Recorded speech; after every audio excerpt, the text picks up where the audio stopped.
राजभवन में गांधी जी अकेले में पुष्पांजलि उनको समर्पित करते हुए मैं राजभवन में आपके साथ उस प्रदर्शनी में, जिसे आप पुष्प और सब्जी प्रदर्शनी के रूप में देख रहे हैं, और अब मैं आपको दिखाता हूं कि ख़ास तौर से देखिए राजभवन में किस तरह से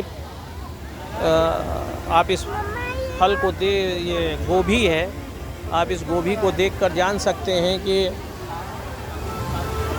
किस तरीके से, ये देखिए बचपन में मैंने सलाद बहुत खाया है और सलाद जीवन के लिए कितना अच्छा होता है इसको कहने की आवश्यकता नहीं। ये देखिए आज तक आपने बोनसाई पौधे की बात सुनी होगी, लेकिन गमले में भी आप पर कैसे बैगन उगा सकते हैं, कैसे आप उगाइए टमाटर।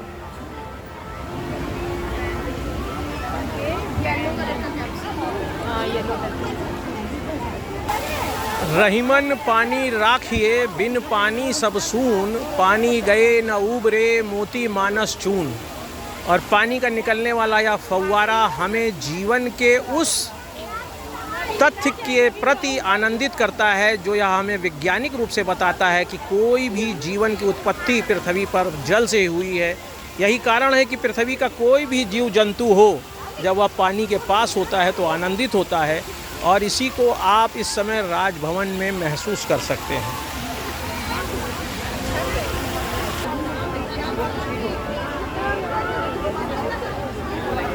बताओ यार कितनी सस्ती सब्जियां हैं और इससे आय यानी अच्छी है भाई। हमेशा ये 20 रुपये ज़्यादा बिकती है।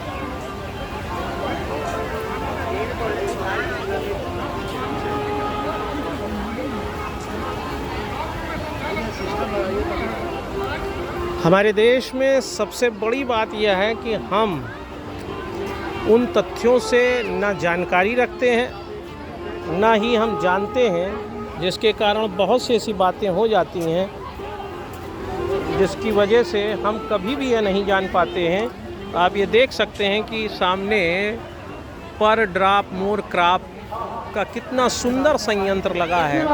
इसमें आप कम पानी में कैसे अपनी फसल को उगा सकते हैं, उसका बहुत सुंदर चित्रण किया गया है पानी की बर्बादी रोकने के लिए, क्योंकि जिस तरह पानी ख़त्म हो रहा है और उस पानी को रोकने के लिए और अधिक फसल और पैदावार बढ़ाने का जो यह प्रयास मैं आपको दिखा रहा हूँ, इसके आप भी सदस्य बन सकते हैं, विकसित राष्ट्र हेतु संकल्पित हो सकते हैं। उद्यान एवं खाद्य प्रसंस्करण विभाग उत्तर प्रदेश द्वारा यह प्रयास निश्चित रूप से सराहनीय है।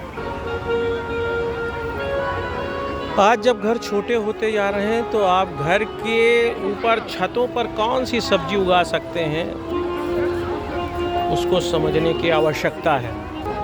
एनीलिडा ग्रुप का केचुआ यूँ तो ख़त्म होता चला गया, लेकिन जब से इसे किसान के मित्र के रूप में हमने महसूस करना शुरू किया है, तब से लोग वर्मी कंपोस्ट के बारे में न सिर्फ सचेत हुए हैं, बल्कि प्राकृतिक रूप से अपने फसल को उगाने के लिए वर्मी कंपोस्ट कितना फ़ायदेमंद हो सकता है, इसको भी जानने की आवश्यकता है। और जिला कारागार बाराबंकी द्वारा इस कार्य को किया जा रहा है। मैंने वहाँ जाकर देखा भी है इसको।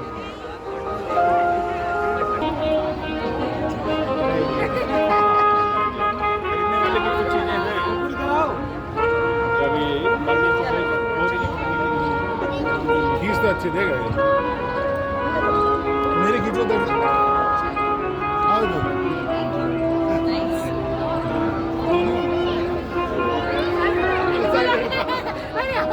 खाली खाली।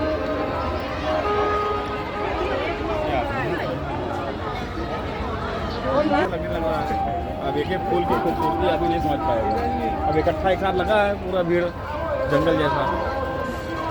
आप देखो आगे बढ़ जाएंगे, एक गुलाब को आप नहीं देख पाएंगे। ठीक है, देखिए राम वृक्ष बेनीपुरी द्वारा जब एक लेख गेहूं बनाम गुलाब लिखा गया था, तो उन्होंने इस बात को कहा था कि दिमाग की संतृप्तता के लिए, दिमाग के सुकून के लिए गेहूं की नहीं गुलाब की ज़रूरत है। और आज राजभवन की इस प्रदर्शनी में गुलाब के इस समूह के साथ राम वृक्ष बेनीपुरी जी का वह लेख जीवंत हो गया, और ऐसा लगा कि हाँ, गुलाब हमारे जीवन को सुकून देता है, हमारे दिमाग को शांति देता है। शायद ही आप किसान की कल्पना एक ऐसे किसान के रूप में कर सकते हो जो ऐसे मोबाइल लिए खड़ा हो, लेकिन जिस तरह से यहाँ पौधों के बीच में किसान की स्टैचू को बनाया गया है वह इस बात को इंगित करता है कि हम समृद्ध भारत के निर्माण की ओर अग्रसर हैं। एक किसान वह सिर्फ एक फटी धोती पहने हुए, एक मैली धोती पहने हुए एक भारतीय नहीं रह गया है, बल्कि वह आने वाले भारत की एक नई कल्पना के साथ जीता है। वह जीता है उस भारत के साथ जो आने वाले समय में राष्ट्र को एक नई दिशा दे सकता है, और यही राजभवन की यह प्रदर्शनी उकेर रही है हमारे सामने।